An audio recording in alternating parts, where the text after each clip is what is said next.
Hi, I'm Hila. I'm a deaf woman in the community. I'm a leader in my community and I'm very involved. I'm involved in the community of hearing. I teach sign language. I'm a lecturer of sign language. I come from a deaf family. My parents are deaf and my siblings are deaf. I only have one brother who's hearing. And he used to interpret for us every time we needed interpretation. We used to ask him for help, for neighbors, from friends. It was uncomfortable and invaded our privacy. Today that I'm a mother, I would never let my children interpret for me. Only rare cases as a last resort. Until today, I don't see improvement in the area of accessibility in Israel. Every day I witness deaf people encountering hardships. They experience frustration and despair. But with Sign Now, I see a difference. For example, in Shomer Chomot, Guardian of the Walls operation, we had one woman from the south who wanted to book a hotel up in the north and get away from the south.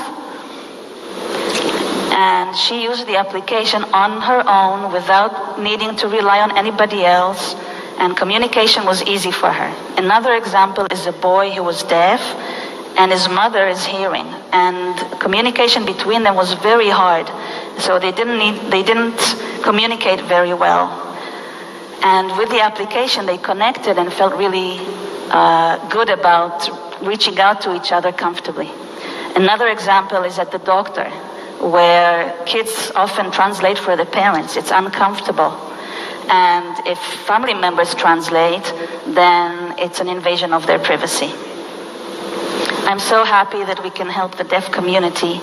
For example, now in the Ukraine, with the war, we help people from the Ukraine reach out to family members, to the embassy, to Chabad Center.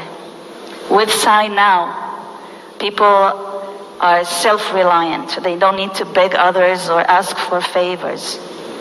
It's easy, and we can do it in real time. Thank you for the privilege of being here. Thank you, Ella. Claps in sign language. First, Nir, it's a pleasure to be here. Thank you. I'm Tomer from Sign Now.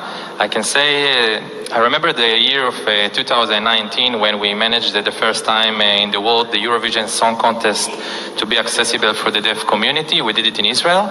And after that, a lot of deaf people came to us and asked for accessibility on demand. Today, in 2022, 90 million deaf people cannot communicate with the hearing environment. They cannot talk with service providers like doctor, like bank, and with the Sign Now app that we developed, also with the 800 Impact Accelerator, we connect today between deaf consumers, sign language interpreters, and service providers through a video call conversation. We are after the developing. Right now, we are after also 50,000 successful calls in Israel and over the world. We work with B2B business model that the deaf don't pay for the service. And like Hila said, today also in emergency in Ukraine, we help to the deaf community to cross the borders, to talk with all the agencies, to do whatever they need. Because we have one thing from our vision that we say all the time: we do not care where you come from, we don't care about politics, we just want to help 90 million deaf people around the world. So thank you again, and a pleasure to be here.